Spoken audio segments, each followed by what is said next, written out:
Item ಯಾವುದೇ ಇರಲಿ try ಮಾಡಿ ಆಚಿ ಚಿಕನ್ ಮಸಾಲಾ. ಟಿಕೆಟ್ ಘೋಷಣೆಗೂ ಮುನ್ನ ಸಮರ್ಥ ನಾಮಪತ್ರ ಸಲ್ಲಿಕೆಗೆ ಸಿದ್ಧತೆಯನ್ನು ನಡೆಸಿದ್ದಾರೆ. ದಾವಣಗೆರೆ ಉಪಚುನಾವಣೆಯ ಅಖಾಡ ರಂಗೇರಿದೆ. ಇದರ ನಡುವೆ ನೋಡಿ ಗಮನಿಸಬಹುದು ಯಾವ ರೀತಿಯ ಬೆಳವಣಿಗೆಗಳು ನಡೀತಾ ಇದೆ ಅಂತ. ಇನ್ನೇನು ಕೆಲವೇ ಕ್ಷಣಗಳಲ್ಲಿ ಸಾಂಪ್ರದಾಯಿಕವಾಗಿ ನಾಮಪತ್ರ ಸಲ್ಲಿಕೆಗೆ ಸಿದ್ಧತೆಯನ್ನು ನಡೆಸಿದ್ದಾರೆ.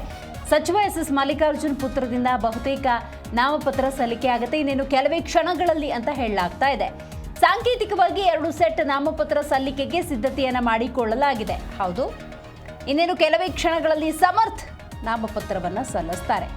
ನೋಡಿ, ದಾವಣಗೆರೆ ಅಂತ ಸಂದರ್ಭದಲ್ಲಿ ನೀವು ಗಮನಿಸಬಹುದು, ಅಲ್ಲಿ ಉಪಚುನಾವಣೆಯ ಅಖಾಡ ಕೊಂಚ ರಂಗೇರಿದೆ ಅಂತ ಹೇಳಿದ್ರೆ ತಪ್ಪಾಗುವುದಿಲ್ಲ. ಇದರ ನಡುವೆ ಆಂತರಿಕವಾಗಿ ಇರುವಂಥ ಕೆಲವೊಂದು ಸಮಸ್ಯೆಗಳು ಯಾವ ರೀತಿಯ ಪರಿಣಾಮವನ್ನು ತಂದೊಡ್ಡುತ್ತೆ ಗೊತ್ತಿಲ್ಲ. ಆದರೆ ಒಂದು ಹಂತದ ಒತ್ತಡವನ್ನು ಮಲ್ಲಿಕಾರ್ಜುನ್ ಪಕ್ಷಕ್ಕೆ ಹೇರಿದ್ದಾರಾ ಅನ್ನುವಂಥ ಪ್ರಶ್ನೆ ಖಂಡಿತವಾಗ್ಲೂ ಉದ್ಭವಿಸುತ್ತೆ.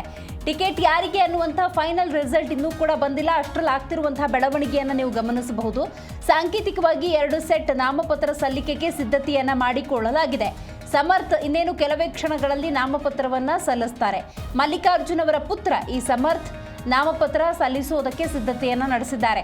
ಇತ್ತೀಚೆಗೆ ಆಗಿರುವಂತಹ ಕೆಲವೊಂದು ಬೆಳವಣಿಗೆಗಳನ್ನು ಉಲ್ಲೇಖ ಮಾಡೋದಾದ್ರೆ, ನೀವು ಬಹಳ ಮುಖ್ಯವಾಗಿ ಜಮೀರ್ ಅಹಮದ್ ಖಾನ್ ಅವರ ತಮ್ಮದೇ ಆದಂತಹ ಪ್ರಯತ್ನವನ್ನು ಗಮನಿಸಿದ್ರಿ. ನಾಮಪತ್ರಕ್ಕೆ ವಿಚಾರಕ್ಕೆ ಸಂಬಂಧಪಟ್ಟಂತೆ ಅಥವಾ ಟಿಕೆಟ್ಗೆ ಸಂಬಂಧಪಟ್ಟಂತೆ ಅಷ್ಟರಲ್ಲೇ ಎಸ್ ಮಲ್ಲಿಕಾರ್ಜುನ್ ಅವರು ಯಾರಿವರು ಇತ್ತ ಕಡೆ ಗಮನ ಹರಿಸೋದಕ್ಕೆ ಇದು ನಮ್ಮ ಕ್ಷೇತ್ರ ಅನ್ನುವಂತಹ ನೇರ ಚಾಟಿಯನ್ನು ಬೀಸಿದ್ರು.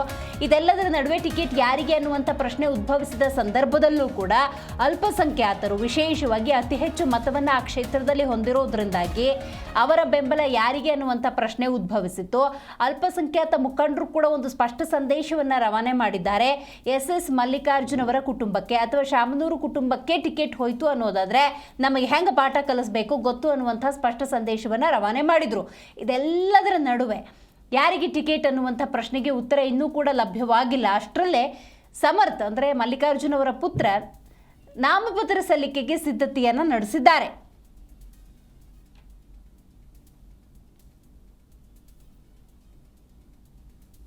ಹಾಗಾದ್ರೆ ನಾಮಪತ್ರ ಸಲ್ಲಿಕೆ ಅಂದರೆ ಯಾವ ಆಯಾಮದಲ್ಲಿ, ಇದು ಕೂಡ ಬಹಳ ಮುಖ್ಯ ಆಗುತ್ತೆ. ಇಷ್ಟೋ ತನಕ ನಾನು ಅಲ್ಲಾಗ್ತಿರುವಂತಹ ಅಂದರೆ ದಾವಣಗೆರೆ ಕ್ಷೇತ್ರದಲ್ಲಿ ಆಗ್ತಿರುವಂಥ ಕೆಲವೊಂದು ವಿಚಾರವನ್ನು ಉಲ್ಲೇಖ ಮಾಡಿದೆ. ಯಾಕಂತ ಹೇಳಿದ್ರೆ ಅಲ್ಪಸಂಖ್ಯಾತ ಹೆಚ್ಚು ಮತಗಳಿದ್ದಾವೆ, ಅಲ್ಪಸಂಖ್ಯಾತರ ಧೋರಣೆ ಕೂಡ ಅರ್ಥ ಆಗಿದೆ. ಹಾಗಾದರೆ ಸಮರ್ಥ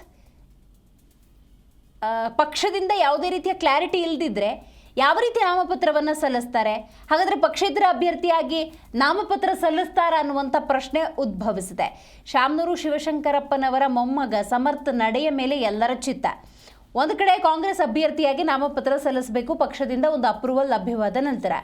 ಆತದ ಯಾವುದೇ ರೀತಿಯ ಬೆಳವಣಿಗೆಗಳಾಗಿಲ್ಲದ ಹಿನ್ನೆಲೆಯಲ್ಲಿ ಪಕ್ಷೇತರ ಅಭ್ಯರ್ಥಿಯಾಗಿ ನಾಮಪತ್ರವನ್ನು ಸಲ್ಲಿಸ್ತಾರಾ ಅನ್ನುವಂತಹ ಪ್ರಶ್ನೆ.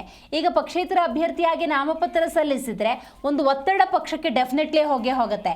ನೋಡಿ, ಟಿಕೆಟ್ ಕೊಡ್ತೀರಾ ಇಲ್ವಾ ಅನ್ನುವಂತಹ ಸ್ಪಷ್ಟ ಸಂದೇಶವನ್ನು ಎಸ್ ಮಲ್ಲಿಕಾರ್ಜುನ್ ಅವರ ಕುಟುಂಬದಿಂದ ಪಕ್ಷಕ್ಕೆ ರವಾನೆ ಮಾಡಿದ ಹಾಗಾಗುತ್ತೆ, ಅಂದರೆ ಆ ಒತ್ತಡವನ್ನು ಹೇರಿದ ಹಾಗಾಗುತ್ತೆ. ಸೊ ಹಾಗಾಗಿ ಈ ನಾಮಪತ್ರ ಸಲ್ಲಿಸುವ ಪ್ರಕ್ರಿಯೆ ಕೂಡ ಒಂದು ರೀತಿ ಒತ್ತಡ ಹೇರುವ ತಂತ್ರ ಅಂತ ಹೇಳಿದ್ರೆ ತಪ್ಪಾಗೋದಿಲ್ಲ. ಹಾಗಾದರೆ ಪಕ್ಷದ ನಿಲುವು ನಿರ್ಧಾರಗಳೇನಿರುತ್ತೆ, ಇದು ಈ ಕ್ಷಣದವರೆಗೂ ಕೂಡ ಕುತೂಹಲವನ್ನು ಉಂಟು ಮಾಡಿದೆ. ಈಗ ಕಾಂಗ್ರೆಸ್ ಅಭ್ಯರ್ಥಿಯಾಗಿ ನಾಮಪತ್ರವನ್ನು ಸಲ್ಲಿಸ್ತಾರಾ, ಪಕ್ಷೇತರ ಅಭ್ಯರ್ಥಿಯಾಗಿ ಸಮರ್ಥ ನಾಮಪತ್ರವನ್ನು ಸಲ್ಲಿಕೆ ಮಾಡ್ತಾರಾ ಅನ್ನುವಂಥ ಕುತೂಹಲದ ನಡುವೆ ಆಗ್ತಿರುವಂಥ ಬೆಳವಣಿಗೆಯನ್ನು ನಾವು ಗಮನಿಸ್ತಾ ಹೋಗೋದಾದರೆ, ಇವತ್ತು ಶುಭ ದಿನ, ಅಮೃತ ಸಿದ್ಧಿ ಯೋಗ ಇದೆ. ಹಾಗಾಗಿ ನಾಮಪತ್ರ ಸಲ್ಲಿಕೆಗೆ ಸಿದ್ಧತೆಯನ್ನು ಮಾಡಿಕೊಂಡಿದ್ದಾರೆ ಅಂತ ಹೇಳಲಾಗ್ತಾ ಇದೆ.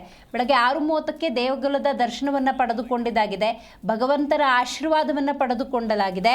ಹಿರೇಎಮ್ಮಿಗನೂರು ಕಲ್ಲೇಶ್ವರ ದೇವಸ್ಥಾನಕ್ಕೆ ತೆರಳಿ ಭಗವಂತನ ದರ್ಶನವನ್ನು ಕುಟುಂಬ ಪಡೆದುಕೊಂಡಿದೆ. ಚಿತ್ರದುರ್ಗ ಜಿಲ್ಲೆ ಹೊಳಲ್ಕೆರೆ ತಾಲೂಕಿನ ಹಿರೇಎಮ್ಮಿಗನೂರು ಗ್ರಾಮ ಅದು.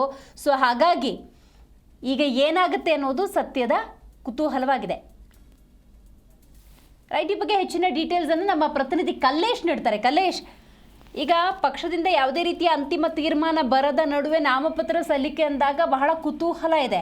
ಕಾಂಗ್ರೆಸ್ ಅಭ್ಯರ್ಥಿಯಾಗಿ ನಾಮಪತ್ರ ಸಲ್ಲಿಸ್ತಿರೋದಾ, ಪಕ್ಷೇತರ ಅಭ್ಯರ್ಥಿಯಾಗಿ ನಾಮಪತ್ರ ಸಲ್ಲಿಸ್ತಿರೋದಾ? ಯಾವಾಗ ನಾಮಪತ್ರ ಸಲ್ಲಿಸ್ತಾರೆ ಕಲ್ಲೇಶ್? ಈಗ ಪಕ್ಷೇತರ ಅಂತಂದ್ರೆ ಒಂದು ಒತ್ತಡ ಹೇರುವ ತಂತ್ರ ಇದು ಅಂತ ಹೇಳ್ಬೋದಲ್ವಾ? ಹಾಗಾದ್ರೆ ದಿವೇಶ್ ಏನಂದ್ರೆ 23ಕ್ಕೆ ಒಂದು ನಾಮಪತ್ರ ಸಲ್ಲಿಕೆಗೆ ಕೊನೆಯ ದಿನ ಆಗಿರುವ ಕಾರಣ ಮತ್ತು ಅದರಲ್ಲೂ ಸಹ ಒಂದು ಸೂಕ್ತವಾದಂತಹ ಶುಭ ದಿನ ಹಿನ್ನೆಲೆಯಲ್ಲಿ ಇಂದು ನಾಮಪತ್ರ ಸಲ್ಲಿಸ್ತೀವಿ ಅಂತ ಎಸ್ ಮಲ್ಲಿಕಾರ್ಜುನ್ ಅವರ ಏನಿದ್ದಾರೆ ಅವ್ರ ಪುತ್ರ ಸಮರ್ಥ ಅವರು ನಾಮಪತ್ರ ಇವತ್ತು ಸಲ್ಲಿಸ್ತಾರೆ ಅಂತೇಳಿ ಹೇಳಿದ್ದಾರೆ. ಯಾಕಂದ್ರೆ 23ರೊಳಗೆ ಒಂದು ಶುಭ ದಿನದಂದೇ ಒಂದು ನಾಮಪತ್ರ ಸಲ್ಲಿಸಿದರೆ ಒಳ್ಳೇದಾಗುತ್ತೆ ಅಂತ ಕೆಲವರು ಅವರ ಹಿತೈಷಿಗಳು ಹೇಳಿರುವ ಕಾರಣ ಕಾಂಗ್ರೆಸ್ ಪಕ್ಷ ಯಾವುದೇ ಅಭ್ಯರ್ಥಿ ಎಂದು ಟಿಕೆಟ್ ಘೋಷಣೆ ಮಾಡದಿದ್ರೂ ಸಹ ಮುಂಜಾಗ್ರತವಾಗಿ ಒಂದು ನಾಮಪತ್ರ ಸಲ್ಲಿಕೆ ಮಾಡೋಣ ಅಂತೇಳಿ ಸಲ್ಲಿಕೆಯನ್ನ ಮಾಡ್ತಿದ್ದಾರೆ. ಇಂದು ಹೈಕಮಾಂಡ್ ಅವರಿಗೆ ಏನು ಶಾಮನೂರ್ ಕುಟುಂಬಕ್ಕೆ ಸಹ ಟಿಕೆಟ್ ಕೊಡ್ತಾರೆ ಎಂಬ ಒಂದು ಭರವಸೆ ಕೂಡ ಇದೆ. ಈ ಹಿನ್ನೆಲೆಯಲ್ಲಿ ಒಂದು ನಾಮಪತ್ರವನ್ನ ಸಮರ್ಥ ಅವ್ರ ಕಡೆಯಿಂದನೇ ನಾವು ಸಲ್ಲಿಸ್ತೀವಿ ಅಂತೇಳಿ ಎಸ್ ಮಲ್ಲಿಕಾರ್ಜುನ್ ಅವರು ಮಾಹಿತಿಯನ್ನ ಕೊಟ್ಟಿರ್ತಕ್ಕಂಥದ್ದು. ಈಗ 12:15 ಮೇಲೆ ಏನು ಒಂದು ಸೂಕ್ತವಾದ ಸಮಯ ಇದೆ, ಈ ಸಮಯದಲ್ಲಿ 2 ನಾಮಪತ್ರಗಳನ್ನ ನಾವು ಸಲ್ಲಿಸ್ತೀವಿ ಅಂತ ಸಹ ಹೇಳಿದ್ದಾರೆ. ಹೈಕಮಾಂಡ್ ಸಹ ಇಂದು ಬೆಂಗಳೂರಿನಲ್ಲಿ ಒಂದು ಸಭೆಯನ್ನ ಮಾಡಿ ಯಾರಿಗೆ ಟಿಕೆಟ್ ಕೊಡ್ಬೇಕು ಅಂತೇಳಿ ನಿರ್ಧಾರ ಮಾಡುತ್ತೆ. ಆ ನಿರ್ಧಾರದಿಂದ ಯಾರಿಗೆ ಟಿಕೆಟ್ ಕೊಟ್ಟರು ಸಹ ನಾವು ಕೆಲಸ ಮಾಡ್ತೀವಿ, ಆದ್ರೆ ಸಮರ್ಥ ಅವ್ರಿಗೂ ಸಹ ಟಿಕೆಟ್ ಸಿಗಬಹುದು ಎಂಬ ಕಾರಣಕ್ಕೆ ನಾವು ಈಗ ನಾಮಪತ್ರ ಸಲ್ಲಿಸ್ತೀವಿ ಅಂತ ಹೇಳಿ ಅವರ ಎಸ್ ಮಲ್ಲಿಕಾರ್ಜುನ್ ಅವರು ತಿಳಿಸಿದ್ದಾರೆ. ದಿವ್ಯಾ, ರೈಟ್, ಈಗ ಪಕ್ಷದಿಂದನ ಪಕ್ಷೇತರನ ಇದ್ರ ಬಗ್ಗೆ ಏನು ಕ್ಲಾರಿಟಿ ಕೊಟ್ಟಿಲ್ವಾ ಹಂಗಾದ್ರೆ ಕಲ್ಲೇಶ್? ಈ ಬಗ್ಗೆ ಯಾವುದೇ ರೀತಿಯ ಒಂದು ಮಾಹಿತಿ ಕೊಟ್ಟಿಲ್ಲ ಅವರು.